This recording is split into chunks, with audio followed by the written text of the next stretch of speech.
کہ بعض اوقات نظر سامنے کوئی آئے تو اس وقت لگتی ہے اور بعض اوقات تصویروں وغیرہ پر بھی لگتی ہے. یعنی آج کل آپ دیکھیں کہ کتنا یہ رواج عام ہو گیا ہے، شادی ہوئی، شادی کی تصویریں فیس بک پہ ڈال رہے ہیں، پوری دنیا دیکھ رہی ہے، اور کون کس نظر سے دیکھ رہا ہے، کس حسد کے ساتھ دیکھ رہا ہے. پھر اسی طرح یہ کہ بچہ پیدا ہوا، پہلے دن کی بچے کی تصویریں ڈال دیتے ہیں، اور وہ ابھی معصوم سا بچہ ہوتا ہے، اس کے اوپر تو ابھی کوئی پروٹیکشن کی لیئر بھی نہیں ہوتی، تو اس کو اسی طرح اثر ہو جاتا ہے. بعض اوقات اس میں خوشی سے بھی لگ جاتی ہے نظر، بعض اوقات یعنی ضروری نہیں ہوتا کہ حسد کی وجہ سے ہی لگے، دشمنی کی وجہ سے ہی لگے، بعض اوقات خوشی یا تعجب کی وجہ سے بھی. یعنی انسان کسی چیز کو دیکھتا تو حیران ہو جاتا ہے، جیسے ہم کہتے ہیں واو کیا ڈریس ہے، کیسا گھر ہے، کیسا میک اپ ہے، کیسی جیولری ہے، کیسی ارینجمنٹ تھی، فلاں چیز.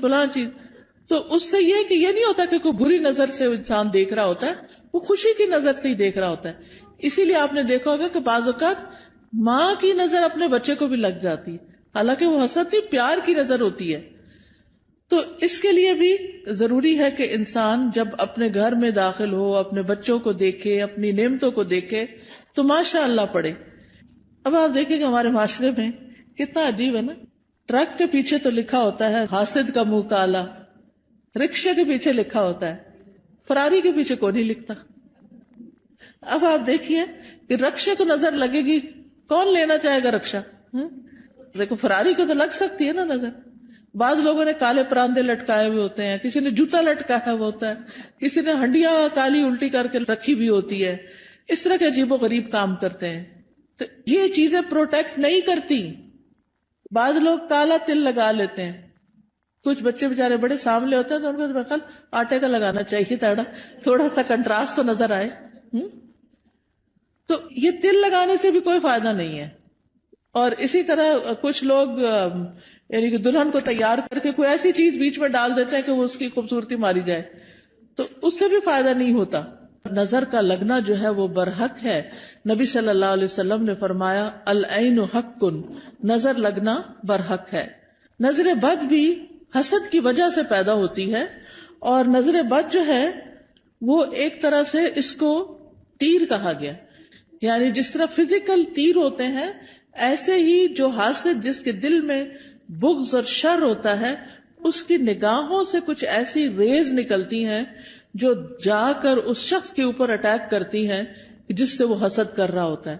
اگر محسود جو ہے یعنی جس سے حسد کیا جاتا ہے اس کی پروٹیکشن ہو چکی ہو، جیسے نماز کے ذریعے، دعاؤں کے ذریعے، اذکار کے ذریعے، اور خاص طور پر معوذتین جو ہیں قل اعوذ برب الفلق، قل اعوذ برب الناس، اس کے ذریعے، تو پھر وہ تیر جو ہے وہ وہی جل بھن جاتے ہیں، وہ اثر نہیں کرتے. لیکن اگر وہ شخص نعمتیں پا کر اللہ کا شکر گزار نہیں، اپنی عبادت کا دھیان نہیں رکھتا، تو وہ تیر جو ہے اس کو جا لگتے ہیں اور پھر ایسی بیماریوں کا سبب بن جاتے ہیں جن کا ریزن پتہ نہیں چلتا اور انسان مسلسل تکلیف میں مبتلا رہتا ہے. پھر اسی طرح نبی صلی اللہ علیہ وسلم نے فرمایا کہ ہر نعمت والے سے حسد کیا جاتا ہے. تو جب تم اپنے کو منصوبے بناؤ تو رازداری سے کام لو. یہ نہیں کہ پوری دنیا میں اس کی شہرت کر دو کہ میں یہ کرنے والا ہوں، میں یہ کر دوں گا، میں وہ کر دوں گا. جب انسان کچھ کر لے پھر اس کے بعد تو سب کے سامنے آ ہی جائے گا اور اس وقت تک وہ کام ہو بھی چکا ہوگا.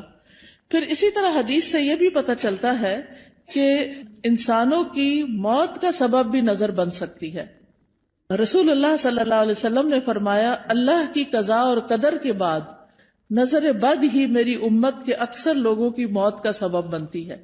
یعنی بہت سے لوگوں کو بظاہر کوئی بیماری نہیں ہوتی، اچانک کوئی ہارٹ اٹیک ہو جاتا ہے، اچانک کوئی برین ہیمریج ہو جاتا ہے، اچانک ہی کوئی مصیبت آ جاتی ہے، تو اس کے پیچھے بھی نظر بد ہو سکتی ہے. اسی طرح جانوروں کی موت کا سبب بھی بن سکتی ہے. نبی صلی اللہ علیہ وسلم نے فرمایا نظر بد آدمی کو قبر میں اور اونٹ کو ہانڈی میں پہنچا دیتی ہے. یعنی بعض جانوروں کو جب نظر لگتی ہے تو تڑپ اٹھتے اور کھڑے کھڑے گر کے ختم ہونے لگتے ہیں، تو ان تک بھی یہ اثرات پہنچتے ہیں. تو نظر بد کا ایک سبب جو ہے وہ حسد ہے. اور پھر اسی طرح یہ ہے کہ دونوں کے واقع ہونے کی جگہ جو ہے، یعنی حسد دل میں ہوتا ہے اور پھر دل سے نگاہ تک اور زبان تک آتا ہے. اور بعض اوقات نگاہ سے انسان دوسرے کو نقصان دیتا ہے اور بعض اوقات زبان سے دیتا ہے. یعنی حاسد جو ہوتا ہے وہ بیٹھ کے دوسرے کی چگلی غیبت کہیں نہ کہیں کچھ نہ کچھ کرتا ہی چلا جاتا ہے. پھر اسی طرح آپ دیکھیں کہ انسانوں کی نظر بھی لگتی ہے اور جنات کی نظر بھی لگتی ہے. یہ بھی ہمارے دین نے ہمیں بتایا ہے. اور حدیث سے پتہ چلتا ہے نبی صلی اللہ علیہ وسلم انسانوں اور جنوں کی نظر سے پناہ مانگنے کے لیے مختلف دعائیں پڑھا کرتے تھے. پھر جب یہ معوذتین نازل ہوئی تو آپ صلی اللہ علیہ وسلم نے باقی چیزیں پڑھنی چھوڑ دی اور صرف معوذتین پڑھتے تھے.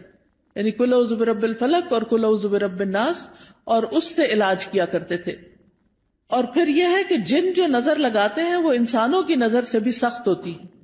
اور انسان تو ہمیں نظر بھی آ جاتے ہیں جب ہمیں پتہ چلتا ہے کہ فلاں شخص جو ہے وہ ہم سے حسد کرتا ہے یا ہمارے بارے میں اس طرح سمجھتا ہے، تو ہم اس سے بچنے کی بھی کوشش کرتے ہیں جتنے حد تک بچ سکیں.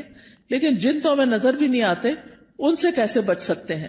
ان سے صرف یہ ہے کہ ان دعاؤں کو صبح و شام پڑھا جائے، اذکار کو، تو اس سے انسان محفوظ رہ سکتا ہے. قرآن مجید میں آتا ہے سورۃ الکہف میں وَلَوْلَا إِذْ دَخَلْتَ جَنَّتَكَ قُلْتَ مَا شَاءَ اللَّهُ لَا قُوَّةَ إِلَّا بِاللَّهِ، اور جب تم اپنے باغ میں داخل ہوئے تو تم نے یہ کیوں نہ کہا کہ جو اللہ نے چاہا، یعنی یہ اللہ کے کرنے سے ہی سب ہوا ہے. کیونکہ حقیقت یہ ہے کہ جو بھی نعمت ہمارے پاس ہے یہ ساری کی ساری اللہ پاک کی طرف سے ہے. قرآن مجید میں آتا ہے وَمَا بِكُم مِّن نِّعْمَةٍ فَمِنَ اللَّهِ، تمہارے پاس جو بھی کوئی نعمت ہے وہ اللہ کی طرف سے ہے.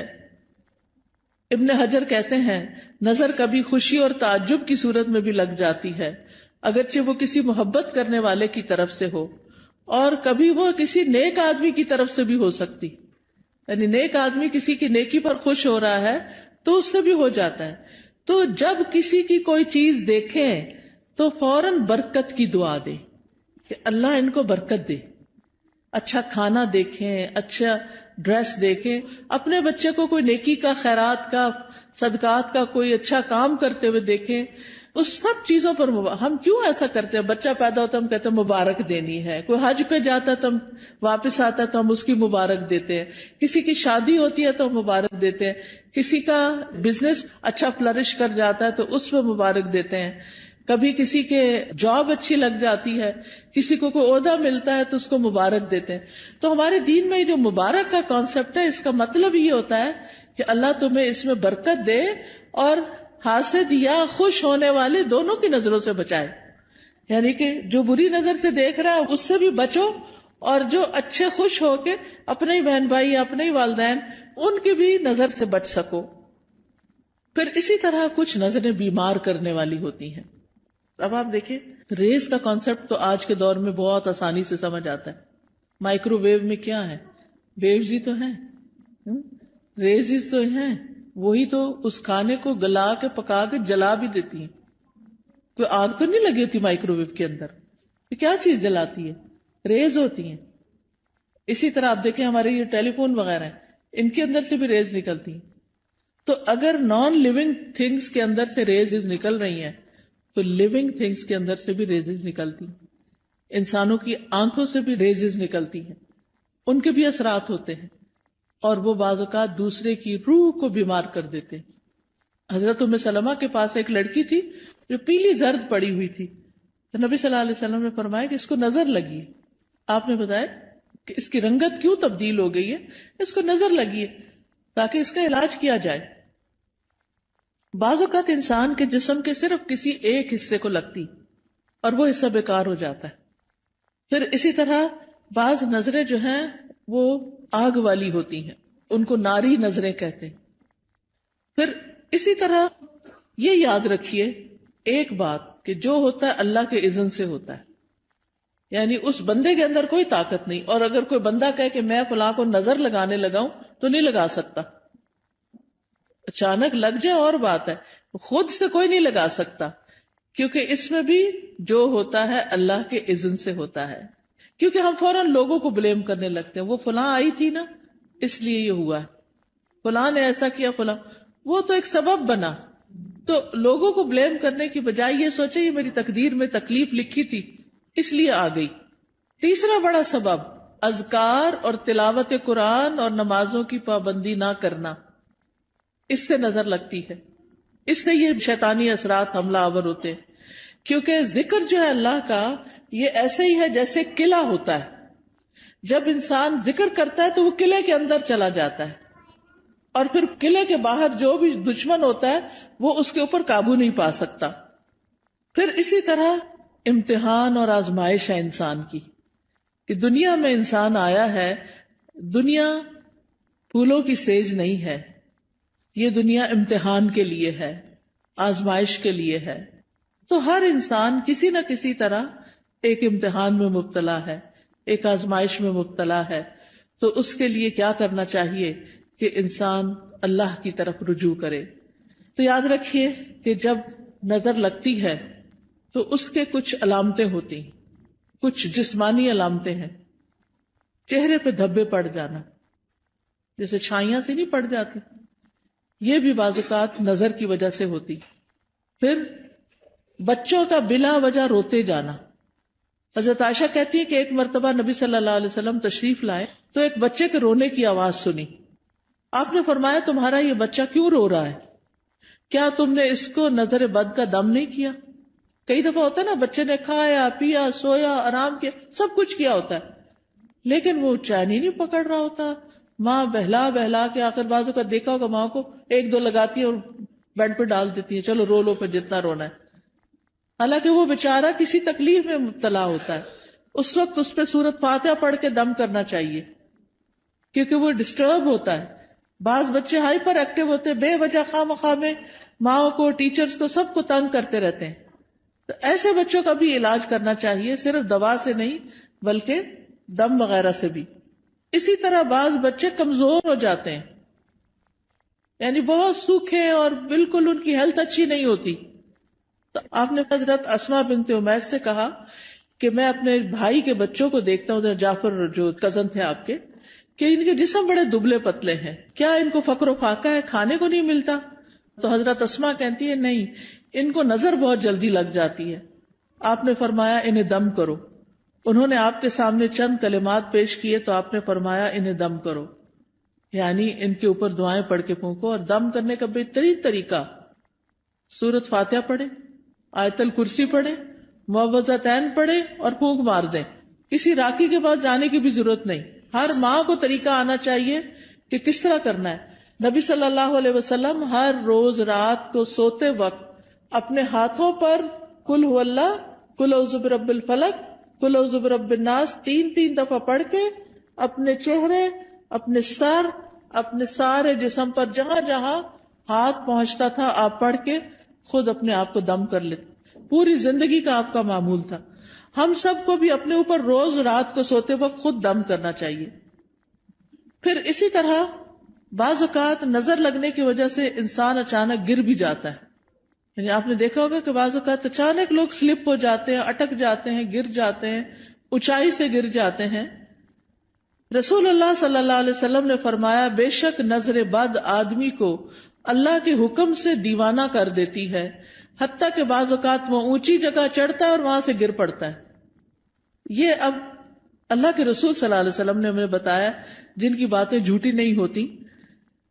اور ایک اور جگہ پر مسند احمد کی روایت میں فرمایا نظر لگ جانا برحق ہے اور یہ اوپر چڑھنے والے کو پھسلا دیتی ہے. اوپر چڑھنے سے مراد ایک تو بلندی پہ ویسے چڑھنا ہو سکتا ہے، اور ایک دنیا کے اعتبار سے اوپر اوپر اوپر یعنی ترقی ہوتے چلے جانا. تو آپ صلی اللہ علیہ وسلم نے اس کا حل کیا بتایا کہ برکت کی دعا دو. یعنی جس کو ترقی مل رہی ہے اور کوئی بڑا نام مل رہا ہے تو اس کے لیے بارک اللہ فیکا، بارک اللہ لکا، بارک اللہ علیکا، اللہ برکتیں دے.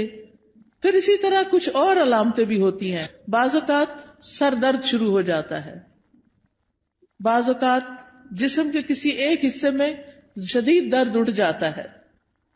قرآن سنتے وقت جمائیاں بہت آتی ہیں، یعنی پڑھا ہی نہیں جاتا. آپ نے دیکھا ہوگا کہ بعض اوقات آپ قرآن پڑھ رہے ہوتے ہیں اور آپ سوئے چلے جاتے ہیں اور سوئے چلے جاتے ہیں، اور آپ پھر اٹھتے ہیں، اٹھاتے اپنا، پھر سو جاتے، پھر اٹھاتے، پھر یہ بھی نظر کی وجہ سے ہوتا ہے. پھر اسی طرح وزن اچانک کم ہونے لگتا ہے. بعض اوقات ذہنی پراگندگی بڑھ جائے، کوئی بات سمجھ نہیں آتی، بچہ پڑھائی پہ فوکس نہیں کر پاتا، کبھی کھانے کی خواہش ختم ہو جاتی ہے، کھانے کو دل نہیں چاہتا، بھوک نہیں لگتی، کبھی ذہن میں چیز حفظ نہیں ہوتی، حافظہ خراب ہو جاتا ہے، کبھی پسینہ بہت زیادہ آنے لگتا ہے اور اس کی اسمیل بھی بہت عجیب ہو جاتی ہے، پھر اسی طرح نیند کم آتی ہے، زیادہ تر لیٹ کے بھی ایسے لگتا ہے جیسے جاگ رہے ہو، اور رونے کا دل بہت چاہتا ہے، پھر کبھی کبھی انسان لوگوں میں نہیں بیٹھنا چاہتا، مجلسوں کو اوائڈ کرنے لگتا ہے کہ میں نہیں ملتا کسی سے، نہ کسی شادی میں جانا، نہ کسی سے ملنا، کوئی آئے تو گھبراہٹ شروع ہو جانا، مہمانوں کا نام سنتے ہی پریشانی لاحق ہو جانا، تو یہ بھی چیز اس میں آتی ہے، حالانکہ اس سے پہلے کبھی ایسا نہیں ہوا تھا۔ پھر اسی طرح مال میں برکت نہ ہونا، پھر لوگوں کے بارے میں شک میں پڑ جانا، یہ مجھے گھورتے ہیں، ان کے آنے سے فلاں چیز ہو گئی ہے، یعنی لوگوں کے اوپر شک کرنا شروع کر دینا، یہ بھی ایک نفسیاتی وسوسہ اور خلل پیدا ہو جاتا ہے۔ اب سوال یہ پیدا ہوتا ہے کہ کیا نظر سے بچنا ممکن ہے؟ جی ہاں، نظر سے بچنا ممکن ہے۔ اس کے لیے سب سے پہلے اللہ پہ بھروسہ کرے، اللہ پہ بھروسہ کرے، اور اس میں آپ یہ سمجھیں کہ کوئی مجھے نقصان نہیں دے سکتا جب تک اللہ نہ چاہے، پورے کانفیڈنٹ ہو جائیں، شک اور وہم کا شکار نہ ہو، شک پڑنے بھی لگے تو کہیں حسبی اللہ و نعم الوکیل، دل بڑا رکھے۔ دوسری بات یہ کہ اللہ کی پناہ لیں، یا اللہ تو مجھے پروٹیکٹ کر، مجھے اپنی حفاظت میں لے لے، مجھے اس شر سے بچا لے۔ رسول اللہ صلی اللہ علیہ وسلم نے فرمایا، اللہ تعالیٰ فرماتا ہے میرا محبوب بندہ اگر مجھ سے مانگتا ہے تو میں اسے دیتا ہوں، اور اگر وہ کسی شیطان یا دشمن سے پناہ مانگتا ہے تو میں اس کو محفوظ رکھتا ہوں۔ تو اللہ تعالیٰ اپنی حفاظت دیتا ہے، تو اس لیے حفاظت کی دعائیں پڑھتے رہیں۔ تیسری چیز، نعمتوں کو چھپا کے رکھیں، اور خاص طور پر نئی نئی چیزوں کو فیس بک پہ مت پوسٹ کریں صرف لائکس لینے کے لیے۔ اب آپ دیکھیں کتنی لائکس ہوگی، پھر تھوڑی تھوڑی دیر بعد سٹیٹس چیک کرنا، اب کیا ہو رہا ہے، اب کتنے کمنٹ آئے ہیں، کیا ہو رہا ہے۔ ان چیزوں سے حاصل کچھ نہیں، کوئی فائدہ نہیں۔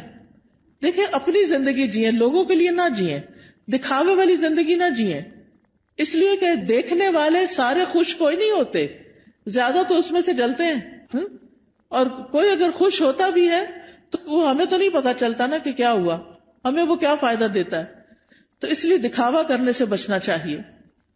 پھر اسی طرح اگر کسی شخص کے بارے میں آپ کو یہ پتا ہو کہ اس کی نظر لگتی ہے، یعنی تجربے مشاہدے سے بار بار تو انسان پھر حاسد سے بچ کے رہے، اور کوئی بھی اچھی چیز دیکھ کر برکت کی دعا دے، اپنے آپ کو ہی دے، اور پھر جب لوگوں کے بیچ میں جانے لگے تو معوذتین آیت الکرسی پڑھ کے نکلے۔ مال میں سے کچھ اچھا لگے تو ماشاء اللہ لا قوت الا باللہ، پھر اگر مال کے علاوہ کچھ اور اچھا لگے تو بارک اللہ فیک۔ دنیا کی کوئی چیز اچھی لگ رہی ہے اور دل میں آ رہا ہے کہ اس کو کیوں مل گئی، تو سوچیں یہ تھوڑے دن کے لیے، تو انسان کے اپنے دل سے وہ جلن ختم ہو جائے گی۔ پھر اگر کوئی شخص بیمار ہو، مصیبت میں ہو، تو اس وقت دعا پڑھنی چاہیے، الحمدللہ الذی عافانی مما ابتلاک بہ وفضلنی علی کثیر ممن خلق تفضیلا۔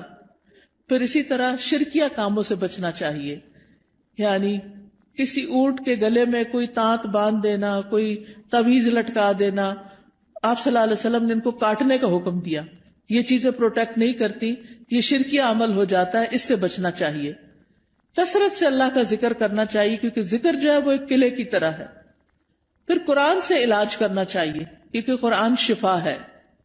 قل ھو للذین آمنوا ھدی وشفاء، کہہ دیجئے وہ ایمان والوں کے لیے ہدایت اور شفا ہے۔ وَنُنَزِّلُ مِنَ الْقُرْآنِ مَا هُوَ شِفَاء، اور ہم قرآن میں وہ چیز اتارتے ہیں جو شفا ہے۔ تو قرآن کی تلاوت، قرآن کو سمجھ کے پڑھنا، قرآن کی کچھ آیات کو پڑھنا جیسے آیت الکرسی وغیرہ ہے۔ سورۃ الفاتحہ سے علاج، اور سورۃ الفاتحہ میں خاص طور پر ایاک نعبد و ایاک نستعین پڑھے کہ اللہ صرف تیری ہم عبادت کرتے ہیں، صرف تجھ سے ہم مدد چاہتے ہیں، تو ہماری مدد کر۔ تو یہ توحید کا خلاصہ ہے، اور اس سے انسان کی اللہ تعالیٰ مدد فرماتے ہیں، یعنی سب سے بہترین وسیلہ توحید کا دے۔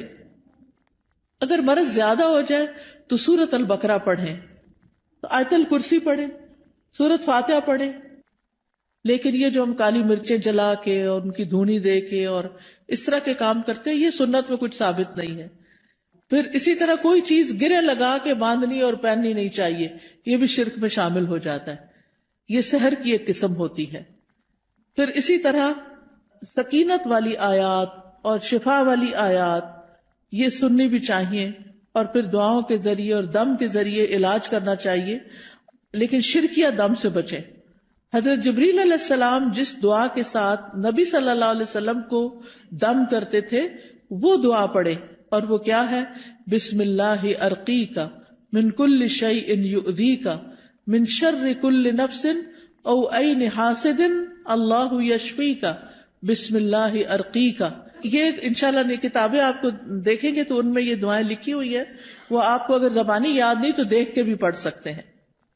پھر اسی طرح ہر ناگہانی آفت سے بچنے کی دعا ہے، اللہم انی اعوذ بک من زوال نعمتک وتحول عافیتک وفجاءۃ نقمتک وجمیع سخطک. اے اللہ میں تیری پناہ چاہتا ہوں اس بات سے کہ تیری کوئی نعمت چھن جائے، یا تیری دی ہوئی عافیت پلٹ جائے، یا کوئی ناگہانی عذاب آ جائے، اور تیرے تمام غصے اور ناراضگیوں سے میں تیری پناہ چاہتا ہوں. پھر بری تقدیر سے، دشمن کے خوش ہونے سے یا اللہ تو بچانا کہ ہمارے دشمن ہم پہ خوش نہ ہوں. پھر اسی طرح نظر لگنے کا ایک اور علاج غسل کرنا بھی ہے بیری کے پتوں سے. پھر اسی طرح یہ کہ جس کی نظر لگی ہو اس کا وضو کا پانی لے کے اس کو بھی جسم پر ڈالیں تو اس سے بھی نظر دور ہوتی ہے.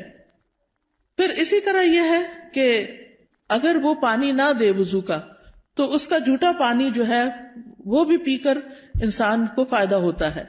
پھر اسی طرح یہ ہے کہ قدرتی چیزوں سے بھی علاج کرنا چاہیے. زمزم کا پانی دم کر کے رکھ لیں اور اس کو پئیں. زمزم کے پانی سے نہا بھی سکتے، کوئی بےدبی نہیں ہے. کئی لوگ اس کو ایسے ہی سمجھتے کہ بےدبی، ایسا کچھ بھی نہیں ہے. زیتون کا تیل پینا جو ہے یہ بھی بڑا فائدہ مند ہے. جو کولڈ پریس ہوتا ہے نا زیتون کا آئل، ایک تو ہوتا ہے نا یہ جو لبوں وغیرہ میں ملتا ہے، نہیں، کولڈ پریس دبئی وغیرہ سے اچھا مل جاتا ہے، یہاں بھی شاید ہوں گی دکانیں جن پہ. ایک ہوتا ہے ایکسٹرا ورجن، نہیں، کولڈ پریس، جسے کچی گھانی کا نہیں کہتے ہمارے ہاں. جیسے یہ توریا اور یہ جو سرسوں، اس کا جو کچی گھانی کا تیل ہوتا ہے وہ خالص ہوتا ہے، اور جو مشینی قسم کا ہوتا ہے وہ اور ہوتا ہے. تو اسی طرح کچی گھانی کا زیتون کا تیل جو ہوتا ہے وہ زیادہ مؤثر ہوتا ہے. تو صبح کے وقت زیتون ایک چمچہ پی لیں اٹھ کے، جیسے آپ وضو کر کے آئے، آ کے ایک چمچہ زیتون کا پیئے، پھر نماز وغیرہ پڑھیں. اس کے آدھے گھنٹے تک کچھ کھائیں پیئے نہیں، اور وہ نماز وغیرہ میں ذکر اذکار میں آدھا گھنٹہ گزر جاتا ہے. نبی صلی اللہ علیہ وسلم نے فرمایا کلوا الزیت وادہنوا بہ فانہ من شجرۃ مبارکۃ. زیتون کا تیل کھاؤ بھی اور لگاؤ بھی، کیونکہ یہ مبارک درخت ہے. قرآن مجید میں اس کو مبارک درخت کہا گیا ہے. پھر جسم پر زیتون یا کلونجی کا تیل ملنا یہ بھی بیماریوں کو کم کرتا ہے. پھر اسی طرح دم کیا ہوا پانی جو ہے وہ ناک میں ڈالنا اور جھاڑنا. شہد کھانا وہ بھی علاج ہے. کلونجی کے دانے نہار منہ کھانا 3 یا 7 یا 5. تلبینہ کھانا، اس سے غم دور ہوتا ہے. اجوا کھجور کھانا، حدیث میں آتا ہے کہ جو 7 اجوا کھجوریں کھا لے اس کو اس دن کوئی جادو زہر چیز اثر نہیں کرے گی. پھر اسی طرح سنا مکی، سنوت جو ہے، فرمایا یہ موت کے علاوہ ہر بیماری کا علاج ہے. سنا مکی جو ہوتا ہے وہ اگر اس کے پتے وغیرہ ہوتے ہیں، اگر کاوے کی طرح اگر آپ بنا کے اس کو پیئیں تو پیٹ کو بھی صاف کرتی ہے. پھر شہد، زیتون کا تیل، کلونجی کو ملا کے استعمال کریں، تینوں کو ہم وزن ملا لیں، اور یہ سارے زہر ٹاکسنز جو ہے نا جسم سے نکال دیتی. یعنی جتنا شہد ڈالیں اتنا زیتون، اتنا کلونجی کا آئل، تو ان کو ملا کر، یعنی کہتے ہیں کہ جو اگر کسی کو نظر بد ہو یا جن ہو تو یہ جسم کو پاک کر دیتی ہے یہ چیز. حجامہ کرانا، حجامہ جو ہے وہ بھی ایک بہترین علاج ہے نظر بد کا. تو یہ تمام چیزیں جو ہیں جب انسان کرتا ہے تو اللہ تعالیٰ شفا دیتا ہے. علاج کی نیت سے صدقہ کرنا، ایک صدقہ ہوتا ہے ویسے انسان روزانہ کچھ نہ کچھ اللہ کے راستے میں دیتا ہے، اور ایک اس لیے دیتا ہے کہ میرا علاج ہو جائے. اس کے لیے ضروری نہیں کہ کوئی بکرا دیا جائے یا کوئی اور اس طرح کی چیز. جو بھی کسی کی ضرورت ہے اگر آپ وہ پورا کر دیتے ہیں تو وہ بھی آپ کے لیے فائدہ مند ہو جاتا ہے.